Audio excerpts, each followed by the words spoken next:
arquitecto, miembro del comité político del partido del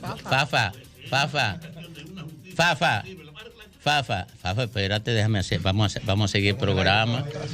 ¿Tú crees que aquí nada más se trata PRM y las 13 reformas que no sirvieron, que nunca han salido? Dos incluyendo una constitucional. No, porque ellos le agregaron después. Es lo que pasa es que ustedes no se dieron cuenta. De Haití, 14. Y no va a convencer a Navarro tampoco. No, pero no lo va a convencer. A propósito, Navarro fue canciller. Sí. Y bregó con ese indomable llamado Haití. Yo quiero pedirle permiso a ustedes para comenzar por ese tema. ¿Cómo evalúa un ex canciller el manejo que está haciendo el gobierno y naturalmente su departamento de Cancillería de la crisis con Haití?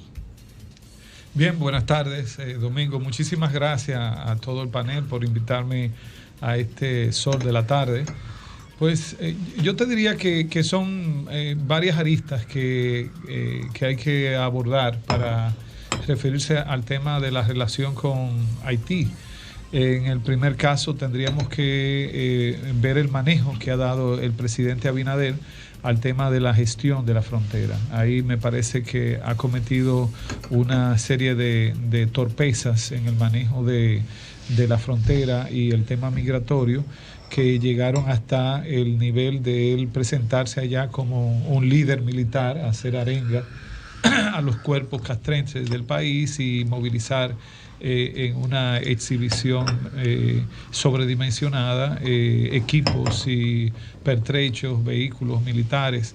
Esto fue algo totalmente desatinado y realmente les diría, esto no se le puede facturar a la Cancillería. Ha sido un manejo de la diplomacia directamente desde Palacio Nacional que ha sido errático y que ahora pues estamos recogiendo los resultados negativos de un manejo de esa naturaleza. ¿Por qué razón? Porque frente a Haití, el punto que hay que partir es que tenemos un país al otro lado de la frontera que no posee un Estado, no posee un Estado equivalente al nuestro. Y las relaciones internacionales se manejan entre Estados.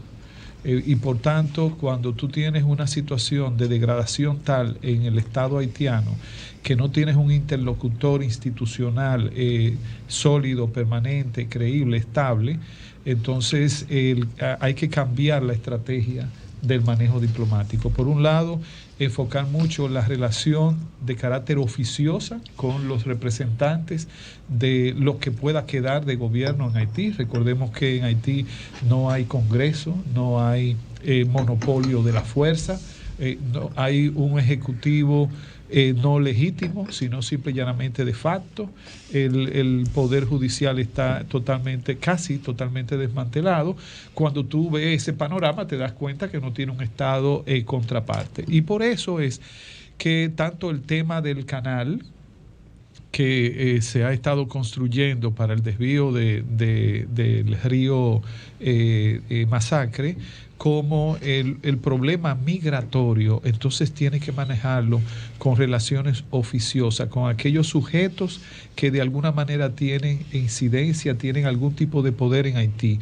Y aquí entonces hay que tomar muy en cuenta el sector empresarial haitiano, aquellos que todavía tienen intereses colocados en Haití. Son variables clave para tú poder ser efectivo en unas relaciones diplomáticas, vamos a decir, raras. Es decir, no comunes en el caso concreto de Haití. Por otro lado, el frente de las relaciones, digamos, en espacio internacionales como Naciones Unidas, como la OEA, en esos espacios que son de relaciones multilaterales, es necesario también abordar el tema haitiano. En ese sentido, en esos espacios, posiblemente es donde menos errores se han cometido, porque sí he estado de acuerdo con la insistencia en cada foro internacional de que el abordaje sobre la crisis de Haití no quede al margen del debate entre los estados, entre los estadistas, ¿no? Así es que, Domingo, en resumen, me parece que el presidente, y le recomendaría que se apegue más a las labores de Cancillería, donde está el expertise necesario que pueda asesorarle para que haga un trabajo más efectivo para la defensa de la soberanía nacional, de la integridad de nuestro territorio y también de la imagen país. ¿Y queda algo del gobierno de Haití? ¿Queda algo? No, por eso te digo, no hay Estado. Entonces, frente a ese manejo que usted le llama torpe respecto a las relaciones diplomáticas porque no tienen un Estado, ¿debieron entonces con quién interactuar en este caso? ¿Con poderes fácticos? Bueno, como un empresariado que no daba la cara y mucho más allá de las bandas y de incluso delincuentes organizados. ¿Con quién entonces? No, Ivonne, mira, lo primero es, en una situación como la de Haití, nosotros tenemos que actuar como Estado dominicano de manera cuasi monolítica. ¿Qué quiere decir esto?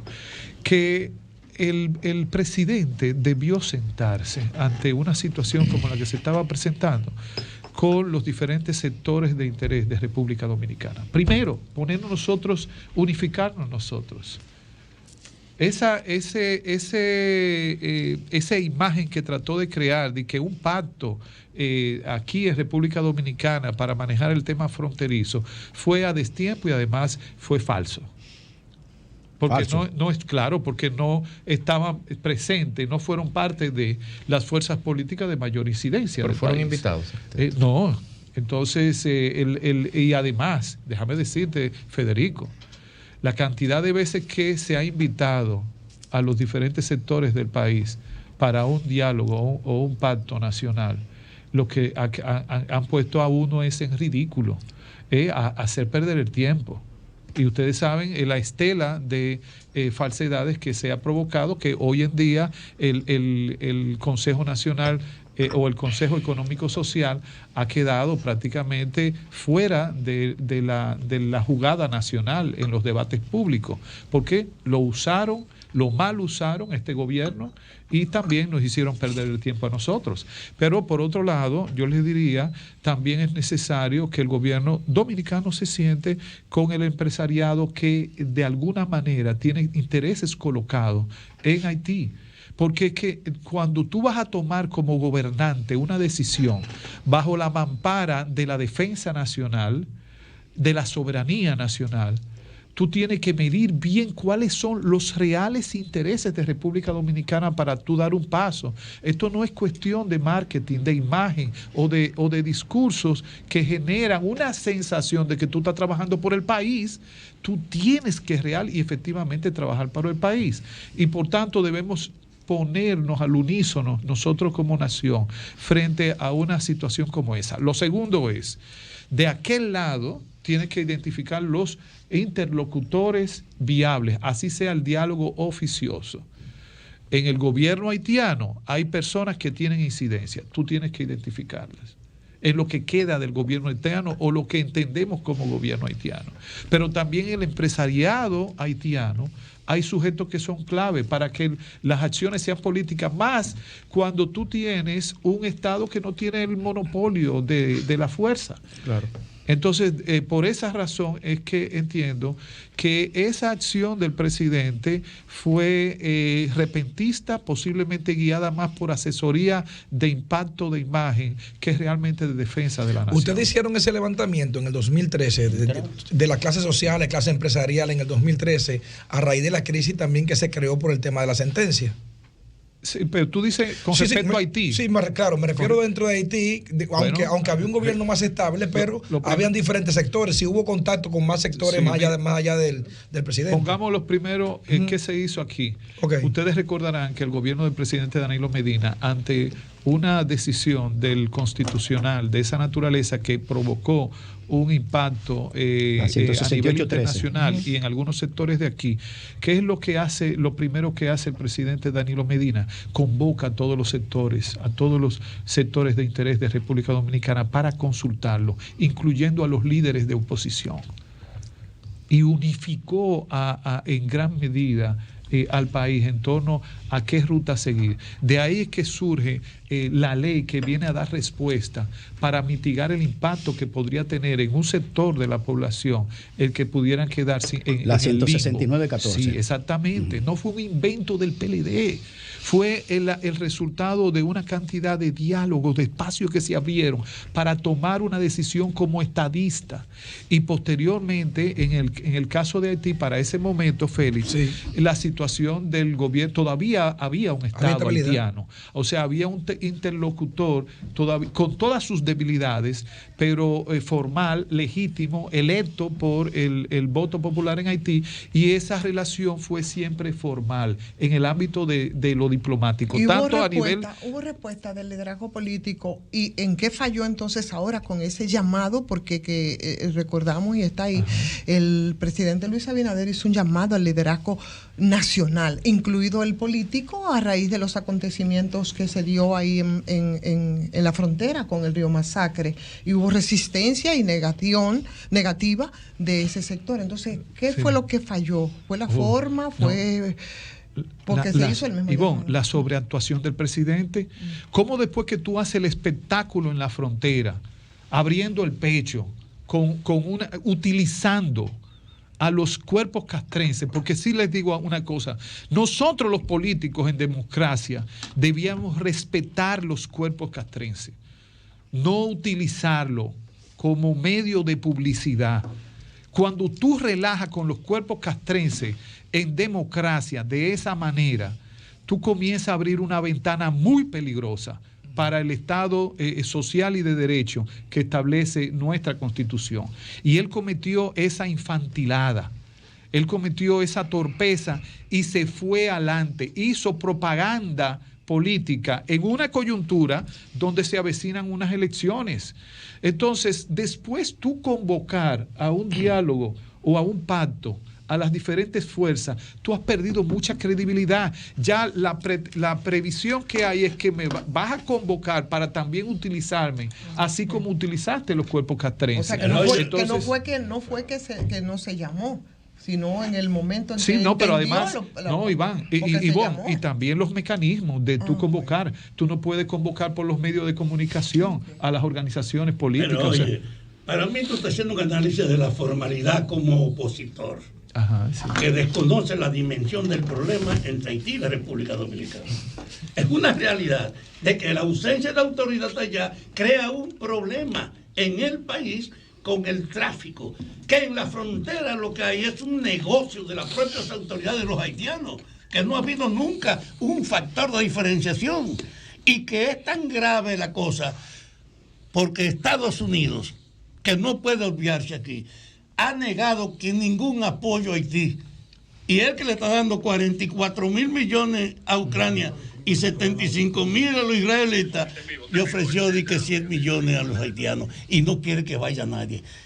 Hay claro que Estados Unidos quiere que el problema de Haití y la República Dominicana se quede entre nosotros. Todos ustedes, los políticos de la oposición, debían entender que la dimensión del caso obliga a una reflexión para que logremos un compromiso real para enfrentar el problema haitiano. El presidente llamó a eso y, como tú dices, bueno, antes hizo otras cosas y se dejó de lado. Independientemente de lo que ha pasado, hay que lograr una tendencia del compromiso. Sí, claro. Ahora, porque el exceso de la población haitiana aquí tiene un mérito en la base de la construcción y la base de la agricultura, pero es la ilegalidad. ¿Cómo tú regulas eso? El otro es, Haití es, después de Estados Unidos, el primer mercado de la República Dominicana. Comerciantes internos y haitianos tienen en el intercambio una fuente que ahora está perturbada. Desde ese punto de vista, hay intereses afectados y en el fondo un trato no apropiado de que Haití tiene que ser un tema del interés de todos los opositores, no un factor para, en nombre de apreciaciones superficiales, fomentar la crítica o el desprecio al gobierno. Yo creo que hay una conducta en el seno de los opositores que ponen en evidencia que el país no le importa, que es la oportunidad de aprovecharse. No, don Fafa, no estoy de acuerdo con usted. O sea, usted tiene que partir primero de quién debe tener la voz cantante, quién debe dar el primer paso, quién debe tener el liderazgo. Ante un caso de situación internacional, debe ser el Estado Dominicano y en él el gobierno dominicano. Y de manera personal el presidente de la República. Si el presidente de la República actúa de manera irresponsable frente a esa situación, nuestro deber, nuestra obligación como organizaciones de oposición es llamarle la atención, llamarlo a capítulo, no sumarnos como ovejita al show que él está montando. O sea, usted debe verlo en las dos dimensiones. Sería muy distinto, muy diferente si él tuviera una posición seria, responsable y no electorera, don Fafa. Más en una coyuntura donde se avecinan elecciones. Entonces, el tema Haití no debiera ser para el gobierno dominicano un tema electoral y no debiera actuar de esa manera el presidente. Y entonces fuera más creíble. Y entonces la oposición pudiera colaborar, apoyar, unificarse en una sola causa, pero con la debida confianza, porque aquí hay un tema de confianza, para que nos relajen. Pero es que el rosario de engaños que ha tenido este gobierno llamando a los diferentes sectores, empresarios, sectores de oposición, es muy grande, comenzando por ese diálogo amplio al inicio de gobierno, que nos pusieron en unas más de 10 mesas de debates temáticos y de reforma de la institucionalidad del país y de las políticas públicas. Don Fafa, ¿en qué ha parado eso? ¿Qué nos dice a nosotros? Que ahora el relajo no va a continuar y que vamos a seguir siendo objeto de burla y de engaño. Entonces sería muy fácil decir, no, porque es un problema de protección del país y ustedes toditos tienen que venir para acá. Oye, pero si tú lo que estás es relajando, haciendo show. Entonces, el principal responsable de que no haya una nación unificada en torno a él es el presidente Abinader por su comportamiento. No, son ustedes los opositores que no quieren en nombre de la política entenderse de la gravedad de ese caso. Pero es que usted lo está viendo de manera unidimensional, no, desde el punto de vista. No, porque nosotros dimos un ejemplo. ¿De qué? Cuando en el gobierno del presidente Danilo Medina, cuando se abordó el tema internacional, ahí estábamos todos unificados, incluso los partidos de oposición. Pero no pasó nada. Sí, pasó mucho. Pasó? Se elevó la imagen del país. Pero no logramos aquí que viniera la asamblea de la Organización de Estados Americanos aquí y le demostramos que todo eso era una campaña falsa contra el país. La OEA es una miseria también del dominio norteamericano. Usted sabe que no puede creer en la OEA. Bueno, pero eso es ahora su punto de vista, pero en ese momento, pero en ese momento para nosotros fue clave traer la OEA aquí y ahí estuvieron todos los partidos de oposición. Yo soy testigo de excepción porque en ese momento fui el canciller que auspició pero eso como política pública. Claro que sí. Claro que sí, porque la imagen del país ahora en los foros internacionales es distinta. Y ahora la pone en peligro Abinader con ese show, con los militares en la frontera. Es que se está jugando mucho, especialmente un país que tiene marca turística. Entonces, no, don Fafa, con el debido respeto, le digo que usted lo está viendo de una forma unidimensional y no puedo estar de acuerdo con usted. Bien. Arquitecto, el tema de educación, porque también es un ámbito suyo, porque usted fue ministro de Educación. ¿Cómo, en pocas palabras, usted diagnosticaría el estado de situación, como dije ahorita, de la educación dominicana? Bueno, Domingo, mira, con el grado de opacidad que hay en el sistema educativo hoy, específicamente en la gestión de la política pública, sería un acto casi de especulación uno diagnosticar cuál es la situación de la educación, porque uno no sabe hasta dónde se ha involucionado con todas las torpezas, los errores que se han cometido en estos 3 años en el sistema educativo. Y no porque uno lo diga, sino todo lo que uno ve afuera. Uno no sabe lo que hay adentro, pero lo que permea a la opinión pública es ya que le da uno indicador de lo grave que ha sido la involución del manejo de la política pública educativa en materia de la aplicación del currículum, que fue la gran reforma que se hizo años atrás. que se hizo en los gobiernos del PLD, pero que no fue un producto del PLD. Quiero aclarar eso. La política educativa que surge del Pacto Nacional por la Educación no fue un invento de un partido, fue el concierto de todos los sectores interesados en la educación. De ahí surgieron incluso entidades para monitorear la aplicación de la política educativa en el seno del Consejo Económico Social. Y todo eso se paralizó, se frizó. Es más, peor aún, se desmontó una serie de avances. ¿En qué ha parado la aplicación de la tecnología en la educación? Con una serie de errores graves. Y quiero decir errores graves porque no quiero partir del prejuicio de que fue por razones oscuras, sino por graves problemas de gestión. ¿En qué paró la producción de texto? Tanto que señalaban el tema de los textos de escolares, pero el público, la gente sencilla, los maestros, la familia, saben que han quedado prácticamente sin texto en este año escolar. Entonces, en definitiva, ¿cuál es el diagnóstico? Lo vamos a saber en el 2024, cuando haya un cambio de gobierno, un cambio de partido en el gobierno y que se pueda conocer la realidad, vamos a decir, la realidad real del sistema educativo dominicano. Arquitecto Navarro, usted tiene tantos ámbitos de actuación en la vida pública por su función y por su profesión. Además tiene una alta sensibilidad social. El tema desgarrador reciente del torrencial de agua en la ciudad capital y el país trajo como consecuencia una tragedia terrible del aplastamiento y ahogamiento de ¿cuántas personas murieron? 7, 9 y 20 y pico. General, sí, casi unos 30. Pero al de la capital específicamente del paso a desnivel. Como arquitecto, entre los agentes del gobierno y la gente de la oposición echándose las culpas mutuas y se descentró el tema esencial que es la vida de los que murieron ahí.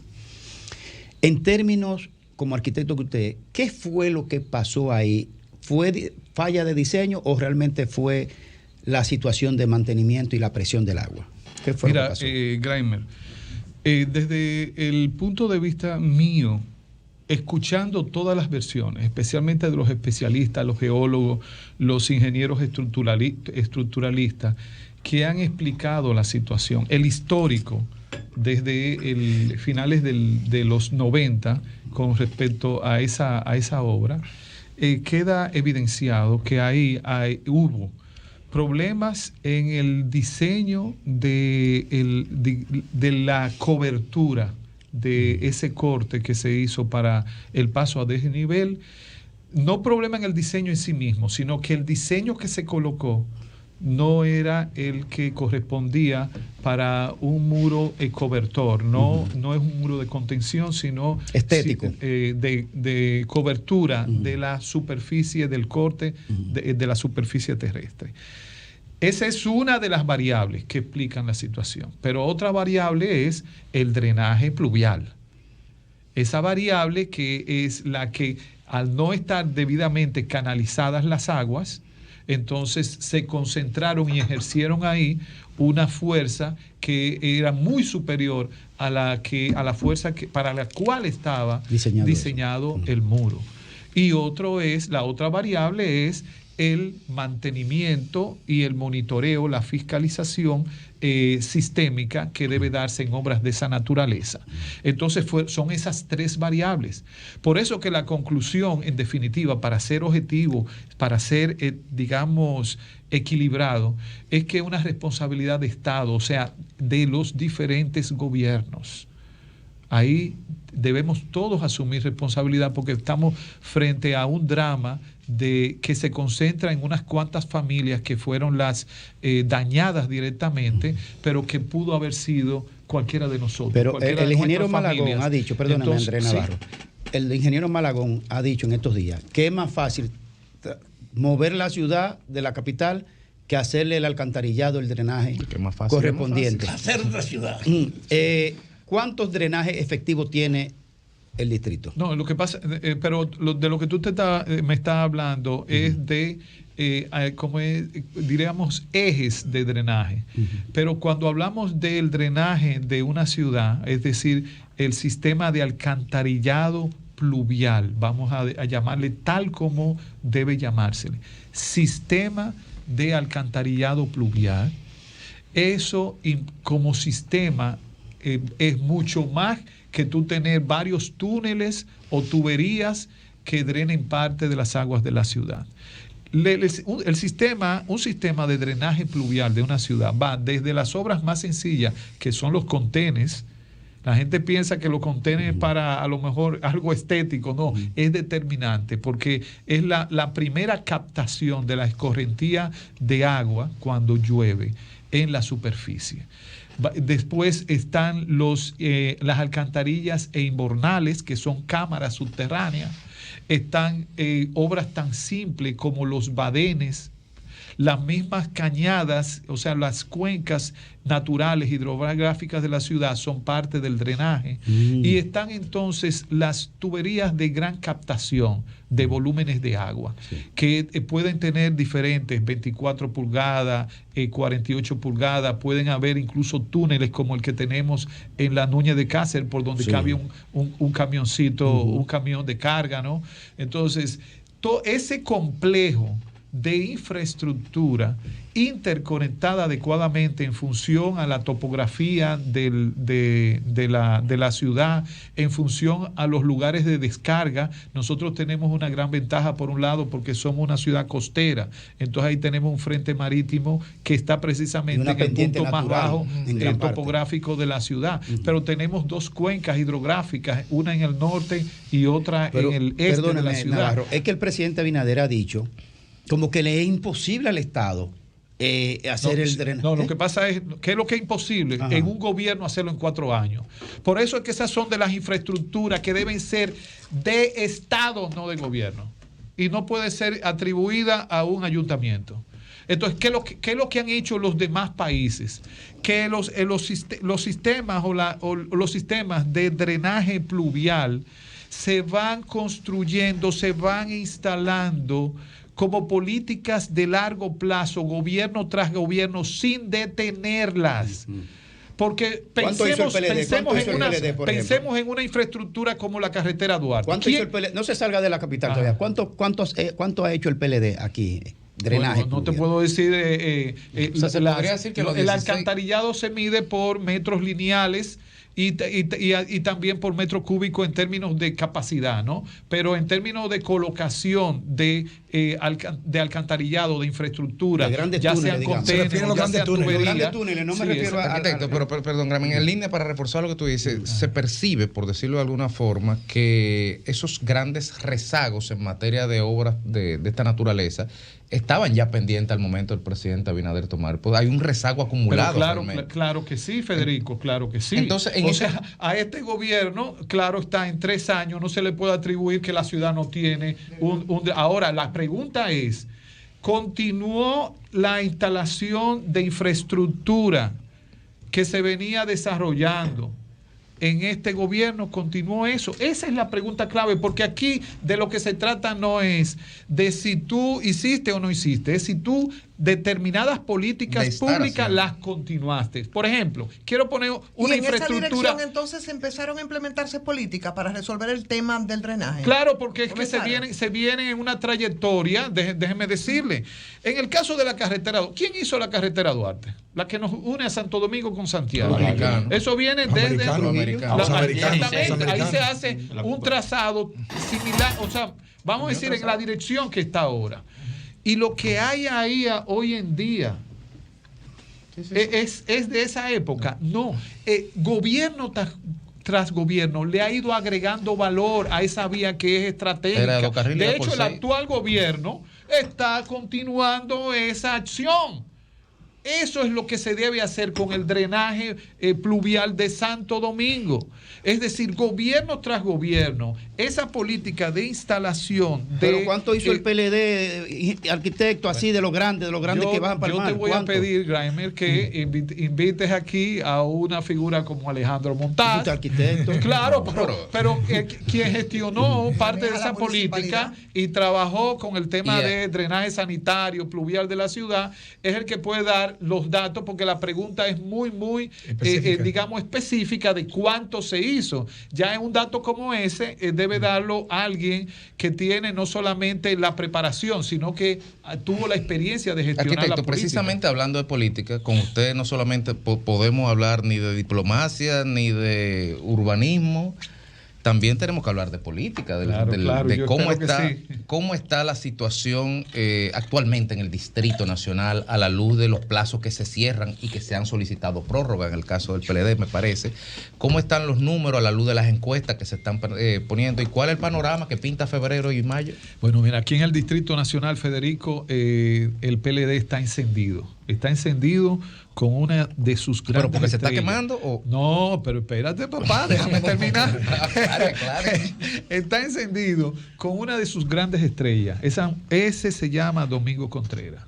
Realmente la ciudad está abocada dentro de unos meses a tener como alcalde a una persona que se ha preparado en toda su vida para ejercer con brillo, con eficiencia y además con pasión la función de alcalde de la ciudad primada de América. Y no solamente Domingo Contreras, sino que él estará gestionando la ciudad de Santo Domingo con un gran equipo de gente calificada y cualificada para que nuestra ciudad tenga realmente dolientes dentro del ayuntamiento del Distrito Nacional. Entonces, ustedes ven cómo los números del PLD de Domingo Contreras cada vez van escalando más, porque al ya quedar bien definida esa candidatura, entonces ya la gente comienza a apostar. Esto se suma también al impulso que estará dando la alianza que se ha establecido entre varias fuerzas políticas para llevar a Domingo Contreras a la alcaldía del Distrito Nacional. Gracias, muchísimas gracias, arquitecto. Pudimos haber abordado mucho más. No mencionó Omar. Pero es que él no vino aquí a hacer bocina.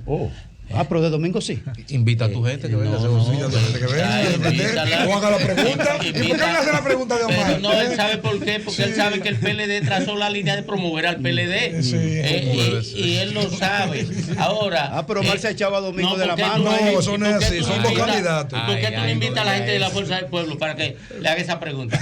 Para que la pinche bajita. Domingo, pero es menester señalar y aprovechar ya en este cierre de mi participación. ¿Qué pasó en Hondo Valle? Que el próximo fin de semana, nuestro candidato presidencial Abel Martínez estará el sábado recorriendo comunidad por comunidad la provincia de Monte Plata. Ahí estará Abel Martínez con cada uno de nuestros candidatos a las alcaldías y a las direcciones de juntas municipales, pues trabajando con ellos los temas clave de las comunidades. Ahí está Marco Tavares, Sabana Grande de Boyá. El domingo estará Abel Martínez en un recorrido por la provincia de Elías Piña y de San Juan de la Maguana. Así es que a todas estas comunidades, arquitecto, será bueno que conocer directamente a Abel Martínez.